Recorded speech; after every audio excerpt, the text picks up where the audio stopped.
On average, certified Scrum Masters make over $100,000 a year. I am a huge fan of money, so I'll be spending the next 7 days trying to get this cert for myself. Hopefully I can pass, otherwise I'm down 150 bucks. I spent the whole first day looking for resources, and the best place to find useful advice is on forums. These 2 posts gave me everything I need, including study resources, practice tests, and the belief that it could be done in just 7 days. After I built a plan and had everything organized, I took the Scrum Open. Now, I've had a little bit of experience within my organization with Scrum, and that, combined with a little bit of common sense, was enough for me to score 70% on my first try. This had me excited. I went off to bed thinking, how hard could Scrum be? If only I knew. Today, I started reading the Scrum Guide, but it is dense. And I mean dense. It's not that long, it's not that complicated. But when you have literally no idea what they are talking about, it can be so hard to make progress. I slowly made my way through the first half, trying to make sense of the guide and translate it into my own words, but the process was exhausting. So I decided to save some of the events and the artifacts for the next day. Day 3, I got right to work on the Scrum Guide and completed my first run. Right after that, I took the Scrum Open and improved my score to 80%. Wow, that's almost passing. But here's where I made my first mistake. I looked at the answers for the test.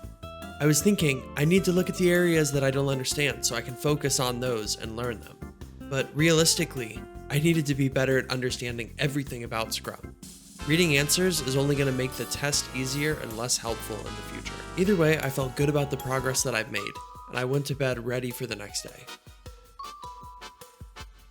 On day 4, I read the entire Scrum Guide again in one sitting, and it made so much more sense the second time around.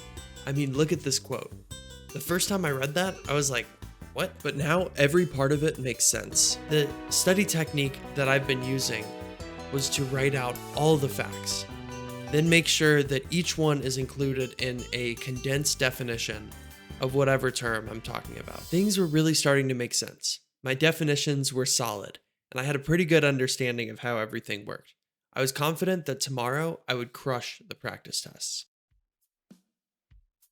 The next day, I flew through the Scrum Open, only missing one question, and I felt I was ready to move on to some harder practice tests. So I spent the next hour working through the anyways, whatever the test was called, I only scored 70% in every section. Like, I didn't understand any of the sections well enough to pass. The worst part was it taunted me with this little message on the bottom of the screen. I was shook. I went into this test so confident in my answers, but even with all the info I knew, there was still something I was missing. But 2 things would change everything. First was a complaint about the Scrum Open on the forums that was not only taught me that there was more to the test than the Scrum Guide, but also showed me some of the other areas that I could be studying. The second came from pure spite and hatred for the exam I just took.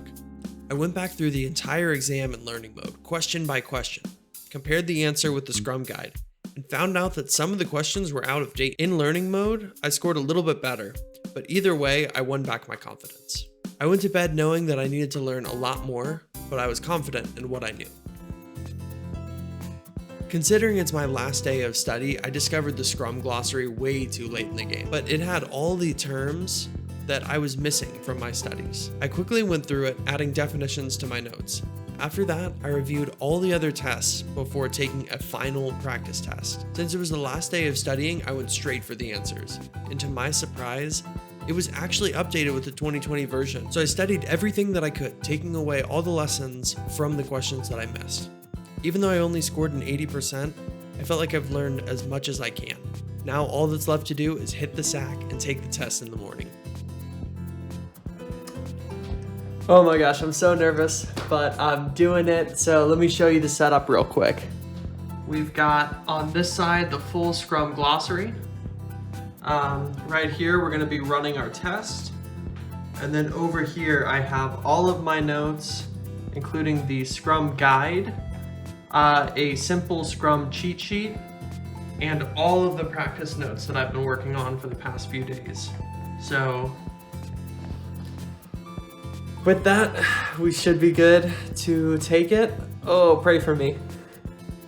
See you on the other side. This is it. I was prepared as I would ever be to take this exam. All I had to do was click the button and get started. Okay. Moment of truth. Let's check out this score.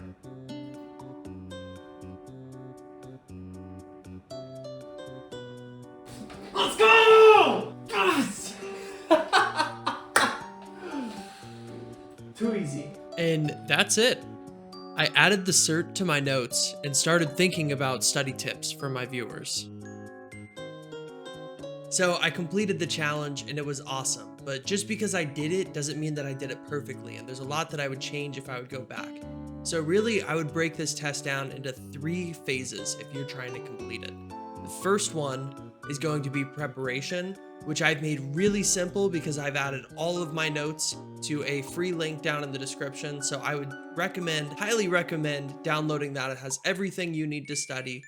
And then just get started on phase 2, which would be to take the Scrum open and read the Scrum guide and just continually practice that until you're passing it easily. Next, you want to move on to all the other resources that I mentioned in the video. That'll be phase 3, studying the Scrum guide and studying all the extra things that will be on the test that might not be in the Scrum guide. And honestly, I'm pretty confident in saying that I could guarantee that you will pass if you follow all the instructions that I've written in my notes. So hopefully this helps. And if you want to see how to speedrun other certs, check out this next video.